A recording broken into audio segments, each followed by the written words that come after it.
So, over half of under 30s have considered emigrating under Labour amid housing and money worries. Now, I mean, this ties into this global citizenship, and of course, how many of these globe-trotting YouTubers have you seen over many years living their best life and they're always on the move? There was always a plan about that to glamorize that being anywhere else but where you're at is where to be. Yeah,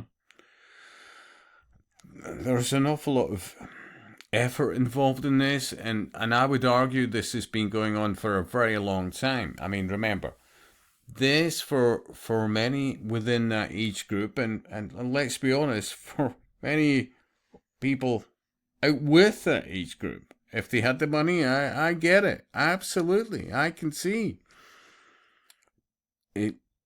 People no longer feel a bond to where they were brought up in. They no longer feel there is a future there.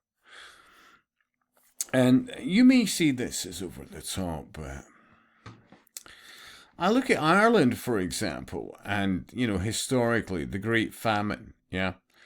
Oh, I was astounded when I was looking at this in the last 20 minutes or so. I had no idea about the size of the population at that point. Think about the wording of this.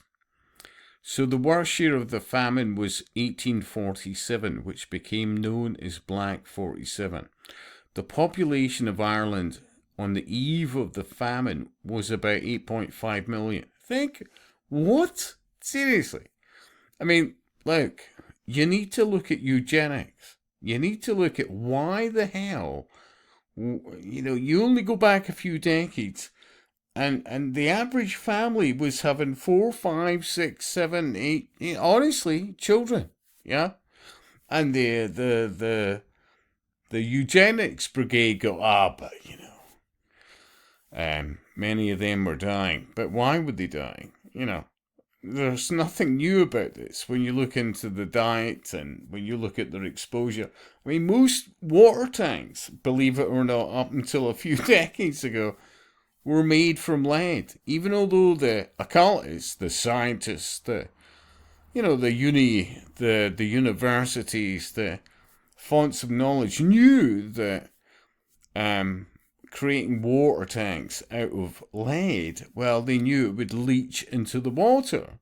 But it was about lowering IQs and domination over the weak of mind. And I mean, you could go into the detail, but I had no idea, seriously, that in 1847, the population of Ireland was 8.5 million. Even that alone, but you've got to take that step back and you have to question history. You really do. But anyway, within that potato famine, based on, well, you could question how that came about, but millions, quite literally millions of the population, 2.1 million people left Ireland.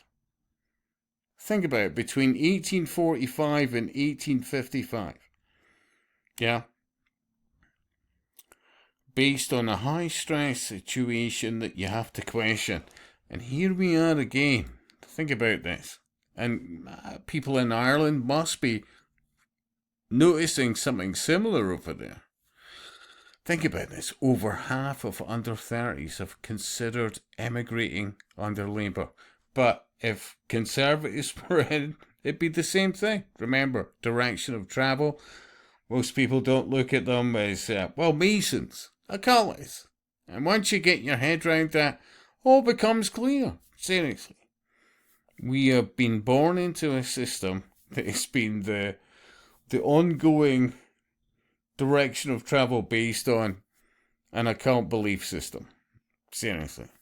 Historically, you look at it, but when you look at the comments, they're all like, no wonder they're thinking about going. Labour want to take everything they earn to squander on the incompetence in such things as dealing with immigration.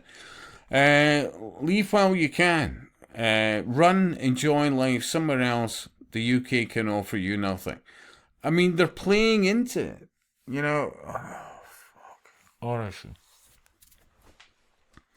They're quite literally playing into the bigger picture, yeah? As opposed to, well, you know, up until a few decades ago, we had a lot of things going for ourselves.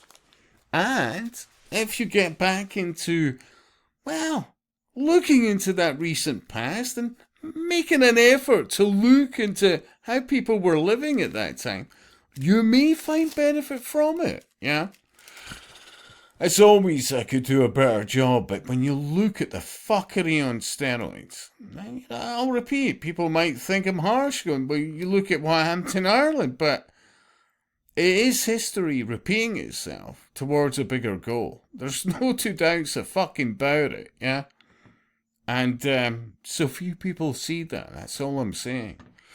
Anyway, a subscribe or two, a thumb up or two, a share or two, and I'll speak to you soon.